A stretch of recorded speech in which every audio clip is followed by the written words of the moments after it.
Gente, quem aqui você quer ter uma família forte e abençoada, que a sua casa vai ser uma bênção, que você e a sua casa servirão ao Senhor? Quem quer isso? Você está com a sua família em construção. Você um dia vai se casar. Quantos creem, digam amém.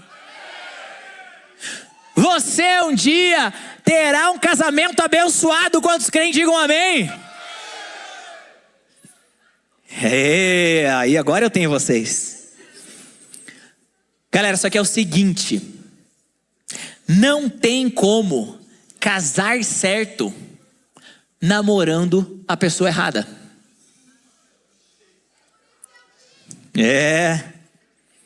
Não tem como casar certo namorando a pessoa errada. Mas então, pastor, como que eu encontro a pessoa certa? Como é que eu vou conseguir atrair a pessoa certa? Normalmente, eu não atrairei aquilo que eu quero. Normalmente, eu atrairei aquilo que eu sou. Uma jovem, ela era crente, ela era cristã, ela ia na igreja. Mas aí ela começou a frequentar a faculdade, começou a fazer umas amizades na faculdade, sair para umas festinhas, e ali já no primeiro semestre ela se desviou. Foi passando uns semestres, mais ou menos lá pelo quarto semestre, ela já estava desviada, uns 2 anos longe da igreja. Ela chega um dia da faculdade e fala: mãe, eu conheci um rapaz lá na faculdade e esse cara é demais. Ele é muito educado, ele é muito fofo, ele é crente. Mãe, esse cara é crente, mas ele é crente de verdade.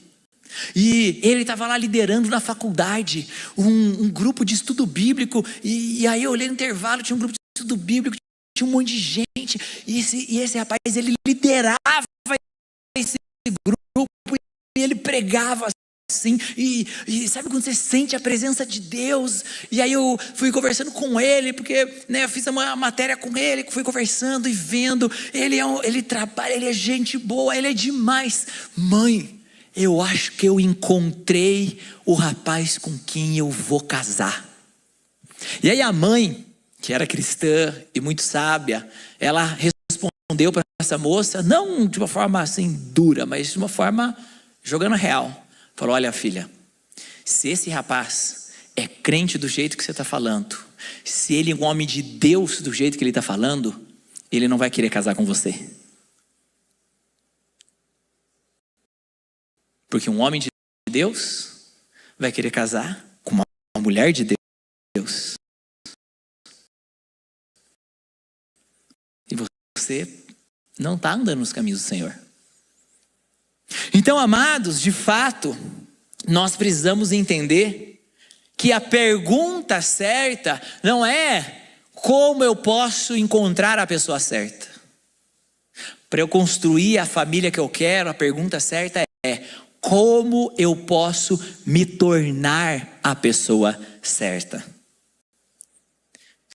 Estudando para essa mensagem de hoje, eu li um artigo desse pastor chamado Andy Stanley, que ele estava dando dicas para jovens de como encontrar a pessoa certa. E ele fala a seguinte frase. Espera aí que ontem aconteceu a mesma coisa aqui. Pulou minha frase. Mas ele fala o seguinte: se torne o tipo de pessoa que a pessoa que você desejaria.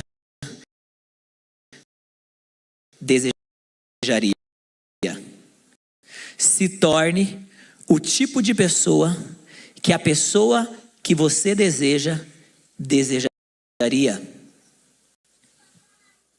E é isso que você precisa tomar uma decisão. A pessoa que você... Eu conheço a história. Vários de vocês, um dia eu estava lá aconselhando, um dia a gente bateu um papo, quem sabe passamos por uma cura junto, vi você lá no encontro com Deus chorando. E eu sei que muitos que estão aqui você passou por várias questões na sua família. Muitas vezes, pai, muitas vezes você teve uma mãe instável emocionalmente, muitas vezes você viu brigas, muitas vezes você viu ausência, e só você sabe aquilo que você passou na sua casa. E veja, você crescendo, você acabou sendo uma vítima daquela situação familiar, porque você não pôde escolher os pais que você teria. Mas preste atenção, você pode e vai escolher os pais que os seus filhos terão. Você vai escolher o pai e a mãe que os seus filhos terão. E nisso, você pode hoje decidir construir uma família fortalecida. Porque vocês, moças, vocês não vão escolher apenas o pai dos seus filhos. Vocês hoje estão escolhendo qual tipo de mãe que os seus filhos terão. Rapaz, você não vai escolher apenas a mãe dos seus filhos. As suas decisões de hoje provavelmente vão determinar qual é o tipo de pai que os seus filhos terão. Quantos querem escolher, tomar decisões hoje na sua juventude, que vão entregar lá para os seus filhos uma família forte? Digam amém comigo. Então abre sua Bíblia comigo, lá em Gênesis capítulo 41, por favor. Abre lá em Gênesis 41, a gente vai ver um pouco sobre, hoje a gente vai falar rapidamente um pouco sobre José. Porque José teve um milagre familiar. José veio de um contexto de trauma familiar.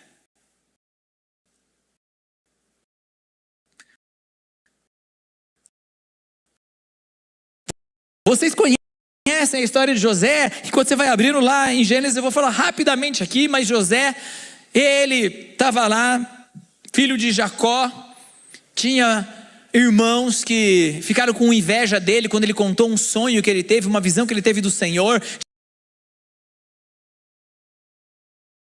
Seus irmãos então ficaram irados, foram lá, jogaram ele no fundo de um poço. Quando passaram mercadores de escravos, eles venderam José como escravo. José foi traído e vendido como escravo. Então ele chega numa casa para trabalhar como escravo. Lá ele trabalha por anos. Quando ele estava indo bem e o seu chefe tinha o promovido ali como, né, um organizador de todas as tarefas da casa, José, ele é falsamente acusado por uma mulher que tentou ficar com ele. Ele não quis ficar com essa mulher o acusou injustamente. José foi jogado injustamente na prisão. Estando lá na prisão, seus colegas de cela têm sonhos, e ele traz então a interpretação dos sonhos dos seus colegas de cela. Um deles é então promovido a voltar a trabalhar com o rei. José fala: olha, lembra de mim. Anos na cadeia, mas na cadeia José é promovido como um prisioneiro Premium Plus, e ele começa ali a ter tarefas dentro da cadeia. Os anos se passam e um dia o faraó tem um sonho. E aquele amigo esquecido de José fala: me lembrei que quando eu estava na prisão tinha um cara que interpretava sonhos. Então trazem José. José não apenas interpreta o sonho do faraó, mas fala uma estratégia de como salvar o Egito em função daquilo que viria. Então José é promovido como governador de todo o Egito.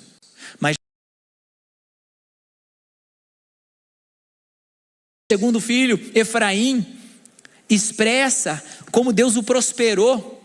E depois que seus irmãos veem, seu pai Jacó dá bênção dobrada para José.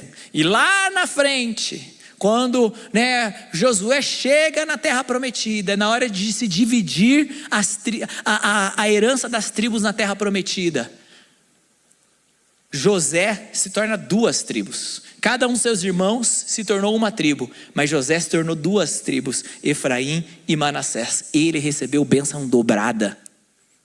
Então o que será que José fez para que, quando ele construiu a sua família, ele foi protegido e não repetiu as maldições dos seus antepassados? E mais do que isso, ele recebeu uma bênção dobrada. Quem aqui, quando você construir a sua família, você quer ver a mão de Deus te protegendo para que as maldições dos seus antepassados não alcancem a sua casa?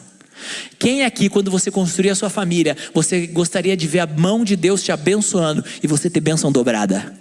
Então vamos aprender o que o jovem José aprendeu. Antes de se tornar um pai de família, ele fez escolhas que levaram ele para viver essas bênçãos. A gente vê ali que José, ele desenvolveu 3 colunas ao longo da vida dele. Olhando para uma casa tem colunas. Quando a gente vai construir uma casa, as colunas é que sustentam a casa. E a casa, digitando alguma coisa, digitou errado, faz. E muitas vezes, muito jovem, ele quer isso, ele quer pular fora. Eu comecei um trabalho, o trabalho começou a ficar meio desconfortável, meu chefe está me pedindo alguma coisa que eu não gosto, eu saio desse trabalho. Não tem que aturar chefe chato. Eu começo a ir numa célula, mas de repente o meu líder, ele, ao invés de só assinar minha liberação para servir no ministério que eu quero, ele começa a querer sentar comigo e fazer perguntas, e as perguntas são meio desconfortáveis, ele começa a querer me segurar, começa a fazer um negócio que eu não concordo. Sabe o que eu faço? Eu saio dessa célula. Eu vou numa igreja e não está do jeito que eu gostaria, eu saio da igreja, eu vou para outra igreja. Eu não gosto do processo, eu reinicio. Eu não gosto do discurso, eu cancelo a pessoa. Mas amados, José, ele aprendeu que na vida a gente precisa respeitar as estações, ao invés de ficar dando Ctrl Z toda hora. José não podia pagar Potifar, ele não podia pagar a prisão, ele não podia pagar os seus irmãos. Ele precisava permitir que Deus usasse cada estação. Por exemplo, há uma estação dos sonhos, e todos nós vamos passar por essa estação que José passou, a estação de sonhar. O momento onde a gente precisa visualizar o que Deus tem para a gente no futuro. Jovem, uma das promessas de Joel, no derramamento do Espírito, falava que os jovens teriam visões. E todo jovem deve ter visão, todo jovem deve olhar para o futuro, todo jovem deve pensar o que Deus tem à frente. Isso faz parte da estação que você está hoje. E lá em Gênesis 37, José, ele recebeu os sonhos, mas vamos olhar para a vida de José. José já tinha maturidade para viver aquele sonho? Não tinha. Tanto é que a primeira coisa que ele faz, quando ele recebe a visão, o que é? Ele recebe o sonho, a primeira coisa que ele faz, e contar e se mitidar na frente de seus irmãos mais velhos. Totalmente imaturo, ele não deveria ter feito isso. Era óbvio que os irmãos iam ficar de cara com ele. Ele já era o preferidinho do pai, já ganhava a capa colorida, agora vem falar que foi jogado no poço, aconteceu. O que eu estou querendo dizer é o seguinte, amados, está tudo bem você ter os sonhos. Agora, saiba que muitas vezes o fato de você já ter o sonho não significa que você já tenha a maturidade para viver aquele sonho. Está tudo bem você estar apaixonado, faz parte da sua juventude. Mas estar apaixonado não significa que você já está pronto emocionalmente para namorar, para casar, para começar uma família. Muitas vezes Deus está te dando, mas é que esse sentimento é totalmente genuíno, e muitas vezes é mesmo. E Deus está permitindo você ter o sentimento, para quê? Para que você possa correr atrás das maturidades. Eu me lembro quando eu me apaixonei pela Tari. Quando eu me apaixonei pela Tari, eu tinha certeza, eu quero casar com essa menina. De fato, o que virou a chavinha dentro de mim, a gente estava com os nossos amigos batendo papo aqui, ó.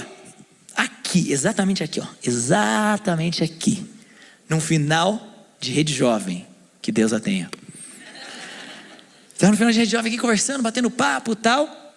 E de alguma forma a nossa conversa foi para um lugar de como você imagina a sua família do futuro. Olha só, era profético, um dia eu ia estar pregando aqui hoje. E essa virou a conversa. E aí caiu uma vez a Tari, e a Tari começou a falar de como ela imaginava a família dela. E ela, conforme ela ia falando de como ela imaginava a família dela, ela estava... Eu vou descer. Vem cá. Eu ia falar, eu vou me colocar no lugar dela. Não precisa. Ela está aqui. Uma salva de palmas para minha esposa linda. Olha aqui. Eu vou refazer. Vai lá. Vem uma galera aqui para fazer uma rodinha aqui. Venham fazer papel dos meus amigos. Venham meus amigos fazer papel de meus amigos. Isso. A gente tava numa rodinha aqui. Vem aqui para cá, Eric. Vem para cá, para lá de cá. Vem, troca. Não, eu tenho que estar bem onde eu estava. Vai lá, Eric. Isso. Eu estava aqui. A gente estava bem aqui. A Tari estava ali. A gente estava batendo papo, vai batendo papo. Parará. E a Tari começou a contar de como ela queria a família dela. Conforme... Ela estava mexendo a mão. Você fala mexendo a mão, Tariane. Alguém já viu a Tari falar sem mexer a mão, com a mão no bolso? Não existe. E conforme ela estava falando de como ela imaginava a família dela, eu estava aqui olhando. E eu falei, eu quero ser o marido dessa família. Eu quero casar com ela. Eu quero estar nessa família. É isso, pode sentar, obrigado.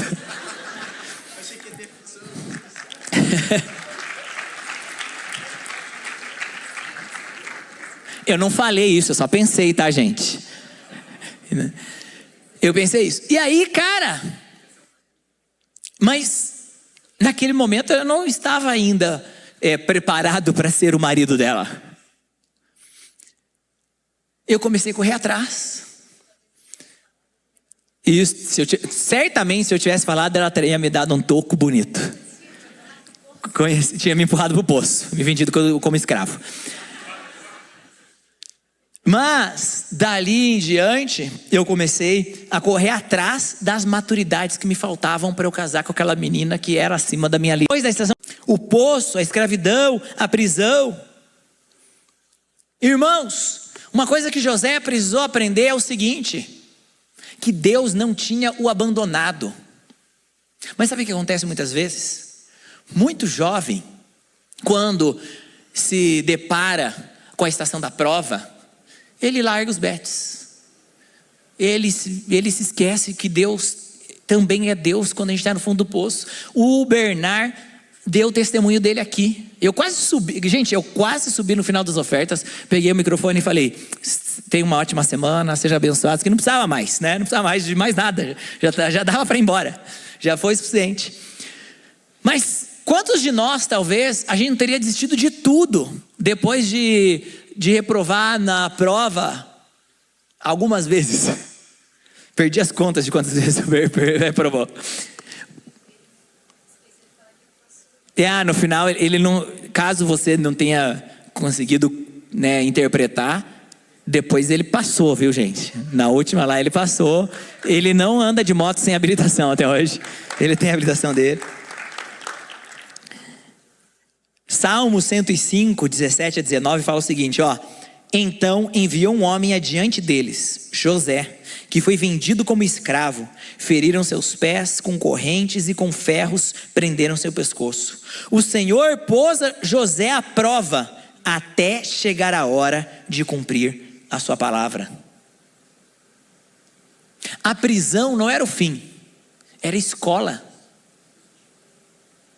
José precisava estar na prisão para aprender a interpretar sonho, para interpretar sonho de uma pessoa que ele só poderia encontrar na prisão, para então ser colocado onde era o propósito de Deus.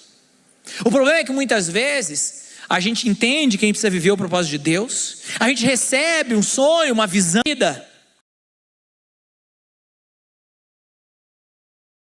alcança metas. A maturidade, ela nasce quando você permanece fiel, mesmo quando a sua expectativa não é atingida. A maturidade nasce quando você é capaz de passar pela prova, olhando para o lado e se lembrando, Deus está comigo. Quem não entende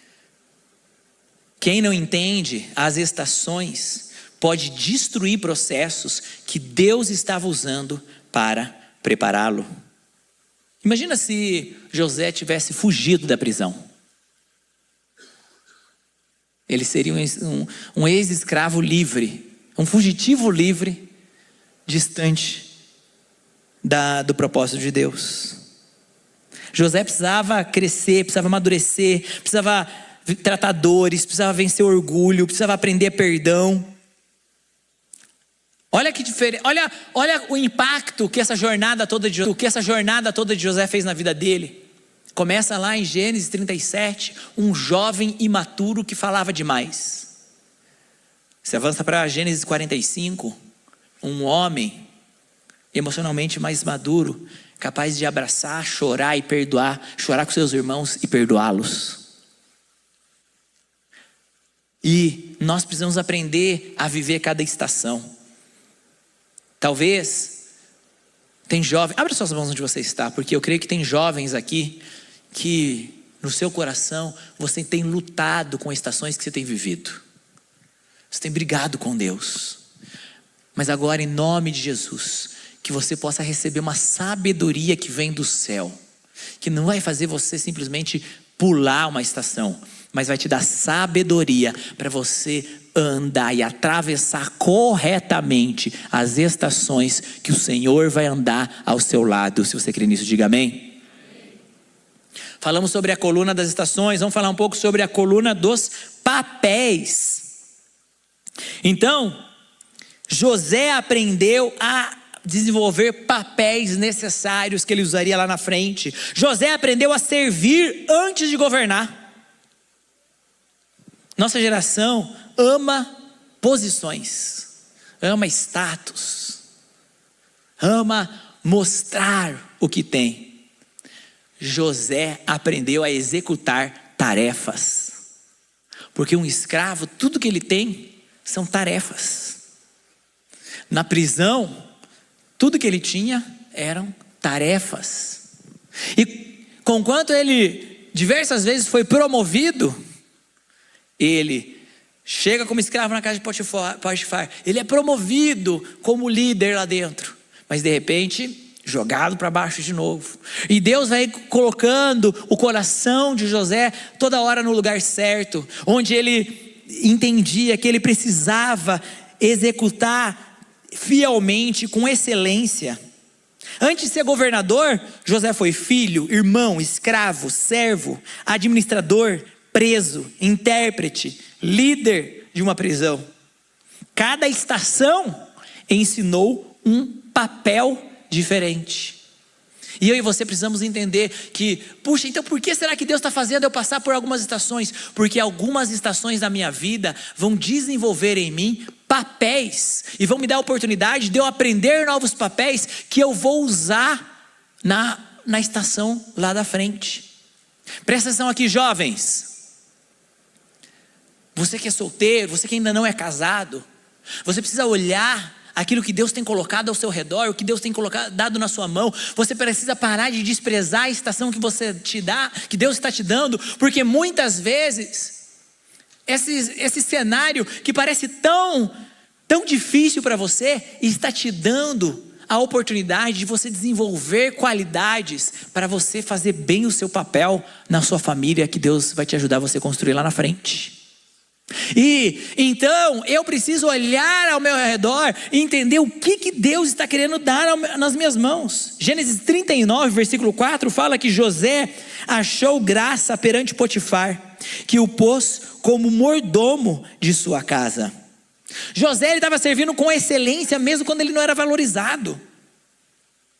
Amados, quem não aprende a servir dificilmente conseguirá manter um casamento saudável. Porque casamento, jovens, deixa eu falar uma coisa, casamento se trata de duas pessoas querendo servir a outra. Então, deixa eu te falar, mano, se você está querendo casar, você fala, não vejo a hora de casar, para eu chegar em casa e ter alguém que vai estar fazendo as coisas para mim. Deixa eu te falar, você está procurando a coisa errada. Você não deve querer casar procurando uma empregada. Você não deve querer casar procurando uma mãe para te fazer comida. Você deve querer casar falando, eu não vejo a hora de eu casar, para eu chegar em casa e ter alguém a quem eu possa servir. Você vai ver aí no mundo, você ouve aí no mundo, muito se falar, no mundo tem esse estigma de que a vida sexual de pessoas casadas é ruim. E você vê nas séries que você assiste, fazem essa afirmação. Os filmes que você assiste, eles fazem essa afirmação. Muitos colegas, talvez seu, da faculdade, do trabalho, eles falam isso. E deixa eu te contar uma coisa, sabe por que no mundo existe esse estigma de que a vida sexual de pessoas casadas é ruim? Porque pessoas sem Deus, elas se casam e lá no casamento elas só querem ser servidas. E para uma vida sexual ser saudável, precisa ser duas pessoas indo à cama querendo servir a outra, dar prazer para a outra pessoa. Por isso, desde agora, enquanto solteiro, você precisa se divorciar dessa mentalidade mundana. Eu quero casar porque eu lá no casamento eu vou ter alguém para fazer sexo comigo e eu serei satisfeito sexualmente. Não é para isso que você casa. Se você está planejando casar para isso, você está planejando a ter um casamento doente. Porque dentro do casamento, o papel do marido é o quê? Servir a esposa.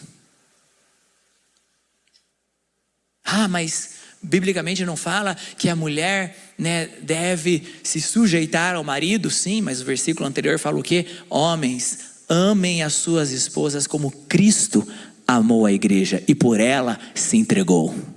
Está falando de duas pessoas, uma servindo a outra.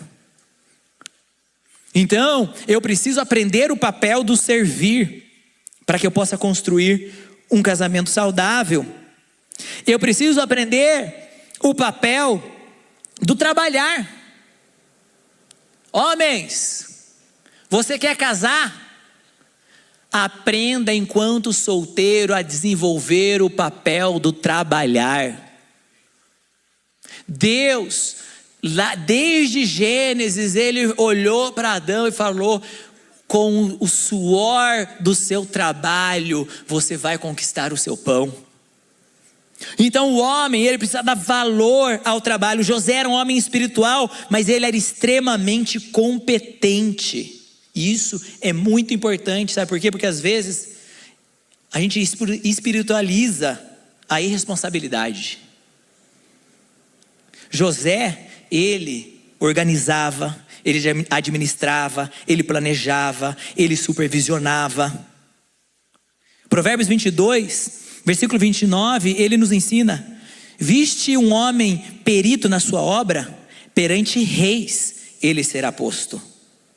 E José, ele foi colocado perante reis, porque ele era perito naquilo que ele fazia. Ele mandava bem no seu trabalho. Sabe, eu e a Tari, volta e meia, a gente está lá aconselhando, auxiliando casados ali nos seus casamentos.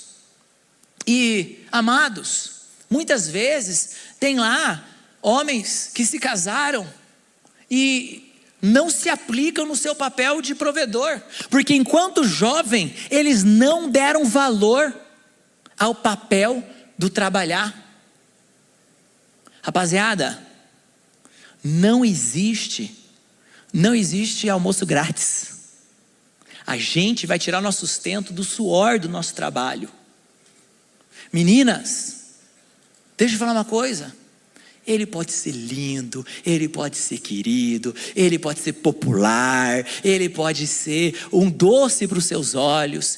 Se não é um homem trabalhador que valoriza o papel do trabalho, não considere casar com essa pessoa.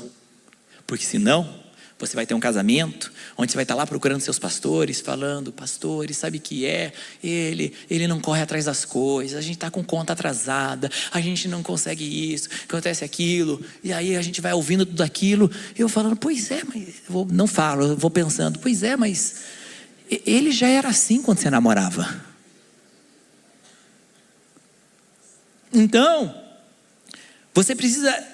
Eu ensino a minha filha desde ela pequenininha. Quando você for casar, case com um homem que é um homem de Deus, que ama o Senhor. Case com um homem que vai te amar, que vai te honrar e vai te levar para perto de Deus. Case com um homem que é trabalhador, que ama a disciplina do trabalho. Case com um homem bem gente boa, porque vai estar na nossa família, a gente quer alguém gente boa. E case com um homem que seja atleticano, porque eu não quero neto coxa branca. Então, amados, nós precisamos entender os papéis. Homens, olhe para mulheres que entendem o seu papel bíblico de se adornar com a presença de Deus. Uma mulher virtuosa, uma mulher bíblica. Não fica olhando para a mulher simplesmente de como ela se veste, de como ela arruma os seus cabelos, de como ela é para você, ali para os seus olhos. Mas olhe se é uma mulher sábia, se é uma mulher profunda, se é uma mulher de oração, se é uma mulher que carrega princípios. Gente, às vezes eu fico abismado de ver, aqui nos nossos jovens, às vezes, moças que são maravilhosas na palavra de Deus, que são profundas, que têm conteúdo, que vão ser mães maravilhosas, e que os meninos só ficam se atentando a, sei lá, o que é os posts que as meninas colocam no Instagram. E se elas são, sei lá, populares nas redes sociais. Não vai conseguir manter 20 minutos de conversa significativa. Amados, olhe para quais os papéis que você quer que a sua futura esposa, que a futura mãe dos seus filhos, faça lá na sua casa que você está construindo desde já. Lembre-se, as suas escolhas de hoje vão determinar a casa que você terá construída lá na frente. Por isso, olhe para esses papéis. Moças, olhem para o papel de proteger que um homem deve exercer. Proteger emocionalmente, proteger financeiramente, proteger espiritualmente a sua família durante as fomes da vida. Olha só, Gênesis 50, 21, o que falou sobre José. José chega para sua família, e agora junto dos seus irmãos, não só para sua esposa, seus filhos, mas também para os seus irmãos, e seu pai que estava lá. Olha o que José fala. Gênesis 50, 21. Por isso, não tenham medo. Eu sustentarei vocês e seus filhos. E assim, tranquilizou e lhes falou amavelmente. José era capaz de sustentar financeiramente a sua família, sustentar emocionalmente a sua família e sustentar espiritualmente a sua família. José se tornou aquilo que provavelmente ele nunca recebeu: segurança e estabilidade. Amados, isso nos mostra muitas lições. Isso nos mostra que aquilo que a gente vai poder oferecer para a nossa família está muito menos atrelado àquilo que a gente recebeu na nossa própria casa, e está muito mais atrelado a como nós estamos sendo capazes de aprender do Senhor ao longo da nossa jornada. Abra sua mão onde você está, eu sinto algo do Senhor para você. Talvez você não recebeu dentro de casa os recursos emocionais para você se tornar um homem ou uma mulher de estabilidade emocional, mas tira agora da sua mente as mentiras de que você não é capaz de desenvolver isso. O Senhor, Ele é dono de todos os recursos emocionais que você precisa para um dia estabelecer uma casa firmada na rocha, que é Jesus. O Senhor pode te livrar das suas armadilhas emocionais que talvez você tenha caído, e Ele é capaz de te conduzir para um lugar saudável. Em nome de Jesus, se você crê nisso, diga amém. E quero encerrar com a terceira coluna, que é a coluna dos princípios. Então, quem passa bem E quem sabe atravessar bem cada estação da vida, vai desenvolvendo qualidades que vão se tornar papéis fundamentais na casa. E conforme eu vou absorvendo esses papéis, essas qualidades, Deus vai plantando dentro de mim princípios que vão me sustentar ao longo da jornada da minha própria família. José aprendeu o princípio da perseverança, continuou servindo, continuou trabalhando. Gálatas 6:9 fala: não nos cansemos de fazer o bem. E essa é uma qualidade fundamental para você construir a sua família de boa maneira, a família que você vai ter um dia. Tenha a perseverança, não canse de fazer o bem, não deixe os caminhos do Senhor diante das dificuldades, não pare de orar só porque você não foi atendido, não pare de ler a Bíblia só porque você ainda não encontrou uma resposta, não deixe de fazer aquilo que é certo só porque as outras pessoas estão fazendo errado, não deixe de servir só porque a pessoa que está acima errou com você, te desonrou, deixou de te reconhecer. Não deixe de fazer o bem por causa dos outros ou das situações. Não se canse de fazer o bem. José continuou fazendo o bem, mesmo tudo ia dando errado, ele ia sendo jogado de uma situação pior para outra pior ainda, e continuou fazendo o bem, e por isso ele colheu os resultados que colheu.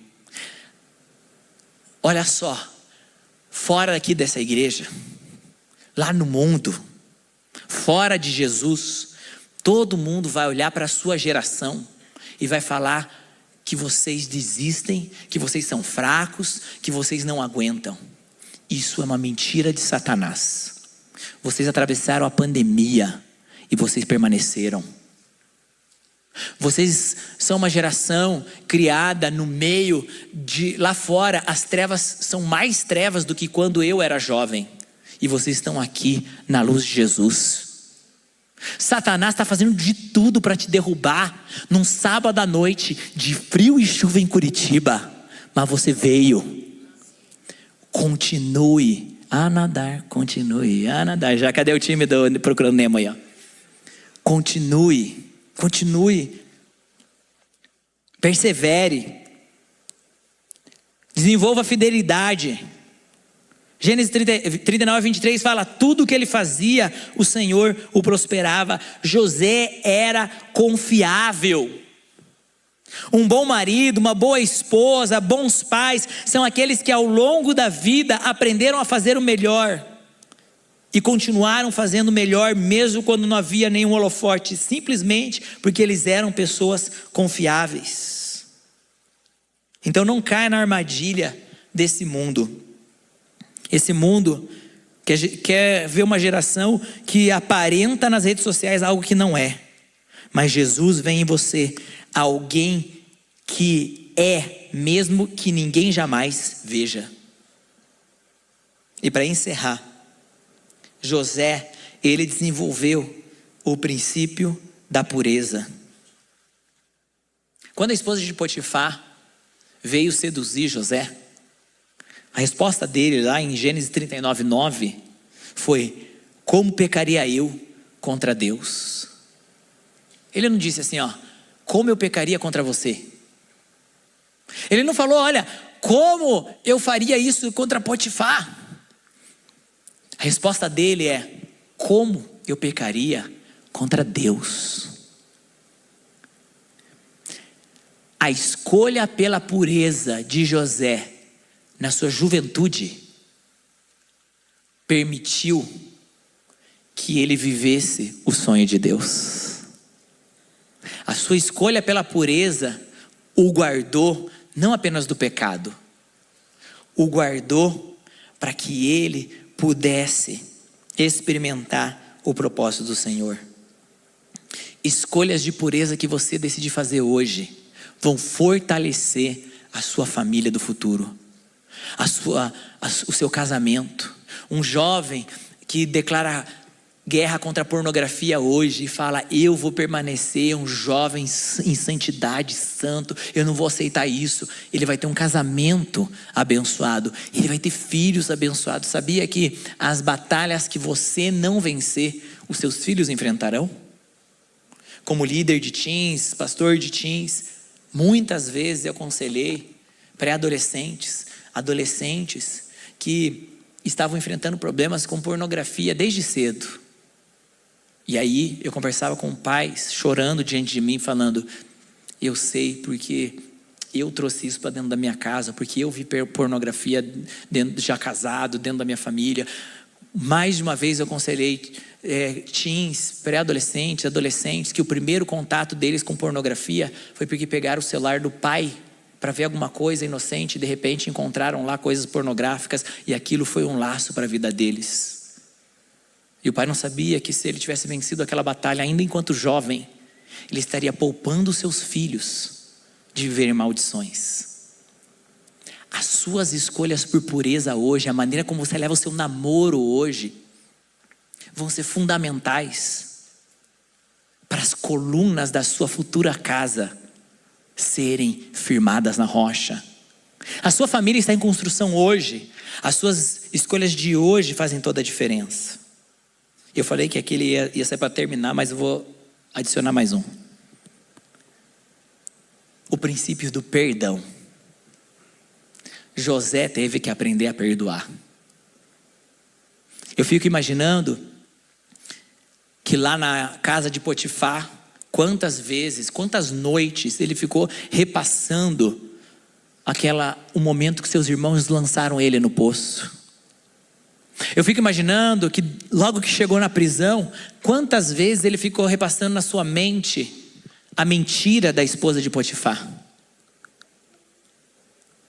Eu fico pensando depois, mais à frente na prisão, quantas vezes ele teve que ficar passando na sua mente o colega de cela que foi salvo graças a ele e se esqueceu dele.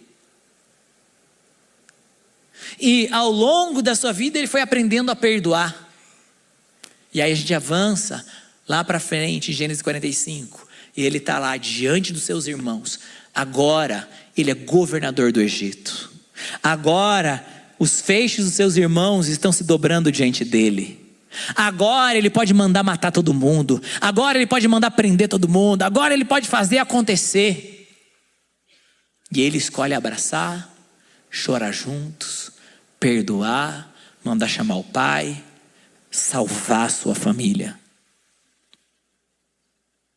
E eu não sou capaz de perdoar o meu colega de célula que foi grosseiro comigo. E eu não sou capaz de perdoar aquela pessoa que fez uma fofoquinha sobre mim, que pastor, é um absurdo que a pessoa falou de mim, e ela está falando mal de mim para a igreja inteira. Falou para 4 pessoas, para a igreja inteira, estão me difamando e não sei o que, e onde já se viu e se diz evangélica. Vai chegar num casamento, onde 2 pessoas vivendo juntas vão ter conflitos constantemente.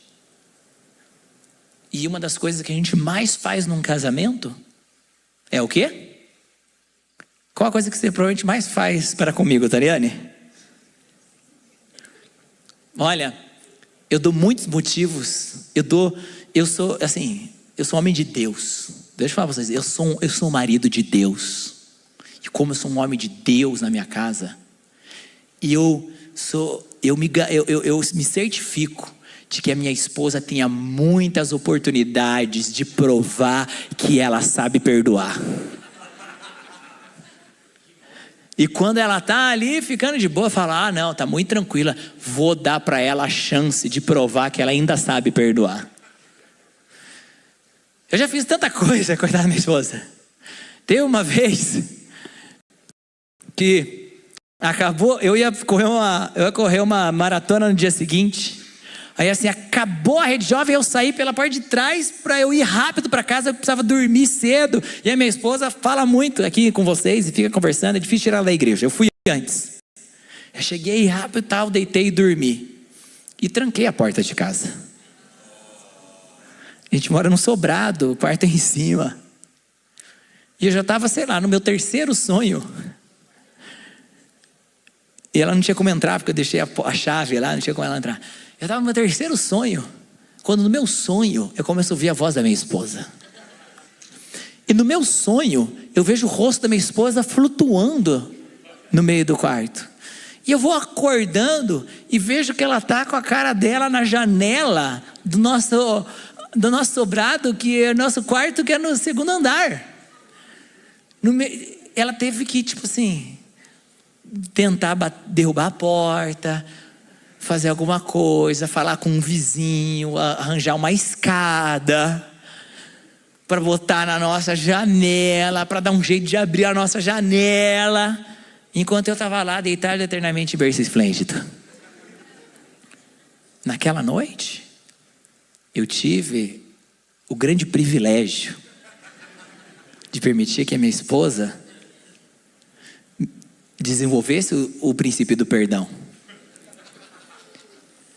Né? Se vocês não sabem, vou anunciar aqui, a gente anunciou ontem no Spark, né? O bebezinho do Gui e da Louise nasceu ontem. Quando a minha esposa estava grávida do Nicolas, e ela estava de 39 semanas e 6 dias, eu estava aqui pregando no sábado à noite, eu sabia, ó, meu filho vai nascer na próxima semana, então eu tenho que aproveitar e fazer todos os aconselhamentos necessários. E estou aqui fazendo aconselhamentos até meia-noite. E não percebi que meu celular tinha desligado e acabado a bateria. E não sabia que o bebê tinha encaixado há 2 horas e a minha esposa estava tentando me ligar para voltar para casa. Quando eu chego em casa, foi a presença de Deus enchendo o apartamento que a gente morava e dando para ela a oportunidade de mais uma vez provar o quão perdoadora ela era, enquanto a bolsa dela estourava e a gente ia para a maternidade para o Nicolas nascer. E eu posso passar a noite inteira falando de várias histórias que eu dei a oportunidade de minha esposa ser uma mulher perdoadora. Amados, quantos querem ter uma família fortalecida no Senhor? Você precisa aprender a perdoar. Fica de pé no seu lugar.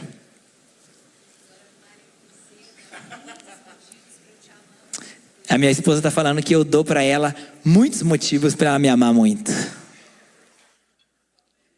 Não existe casamento saudável onde as pessoas não aprenderam a perdoar.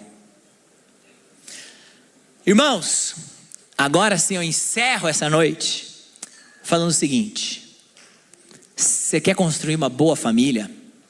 Você quer construir uma casa firme na rocha que é Jesus? Você precisa da rocha que é Jesus. O próprio Jesus, ele contou sobre uma pessoa que construiu a sua casa sobre areia. E quando vieram as tempestades da vida e os ventos fortes bateram, aquela casa, ela desabou. Mas houve aquele que construiu a sua casa sobre a rocha. E quando vieram as tempestades, os ventos da vida, aquela casa permaneceu. Se você está aqui hoje e você quer garantir um futuro consistente para você e para a sua futura família, se você está aqui hoje e você quer garantir viver os sonhos de Deus, você precisa tomar uma decisão. A decisão de construir a sua casa na rocha. A decisão de viver com Jesus todos os dias da sua vida. Se você ainda não entregou a sua vida totalmente para o Senhor Jesus, como seu Senhor, como seu Salvador, essa é a hora de você tomar essa decisão. Deixa eu contar, sem Jesus não dá. Sem Jesus não dá. Nós precisamos de Jesus. É só pela graça dele. É só com a bênção dele. Amado, se você está tentando viver a vida sem Jesus, cara, eu tenho uma boa notícia para te dar. Existe uma forma muito... O vento vai vir. mas você vai permanecer